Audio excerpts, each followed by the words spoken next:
உன்னால முடியாது. நான் வைக்கிறேன். உன்னால முடியாதா? என்னால முடியும். நான் பிரதமரா இருக்கும் போது என் வீட்டு வாசல்ல கையெழுத்துக்காக அத்தனை பேர் வந்து நிப்பாங்க. அது எனக்கு பிடிக்கல. அதுக்கப்புறம் சிஎம் ஆயிட்டு அதுவும் எனக்கு பிடிக்கல.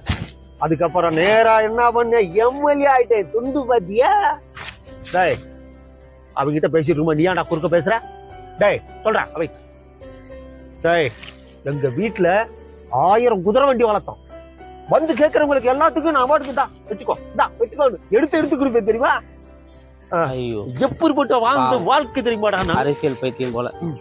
உன எம்எல்ஏ எடுக்கிறாங்க ஏமாத்திட்டான். என்ன யாரு ஏமாத்த? நான் யாரு ஏமாத்தணும்? வாழ வேண்டிய வயசு. நீ எனக்கு ஆர்டர் போடாரா? தெரியுதா?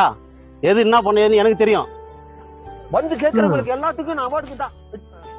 என்னது என்ன சொல்ற? நீ உன்னால என்ன முடியும்? யாரை இட்டுன்னு வரேன்றா? இட்டுனோடா எனக்கு தெரிஞ்ச ஆளு பண்ணிக்கலாம்டா. நீ நான் பாத்துருவான். ஏய் உனக்கு தெரிஞ்ச ஆளு நீ இட்டுனோட. நீ ஐயா நீ பேண்ட் போட்ட டீசலான பைத்தியம் போல. ஏய் இவட என்ன சொன்ன? பேண்ட் போன டீசலான பைத்தியம் சொன்னேன். ஏன்னா அடிச்சிங்க? அத பாரு போன்ல பேசிட்டு இருக்காரு பைத்தியம்ன்ற. ஆமா அப்ப பைத்தியம் இல்லையா? பைத்தியமான்மா பட. இந்த காலத்துல யார் பைத்தியம்னே தெரியல. டெக்னாலஜி வந்தாலும் வந்தது போன பேர்ல பைத்தியமா தெரியானுங்க. இது எங்க போய் முடிய போதோ?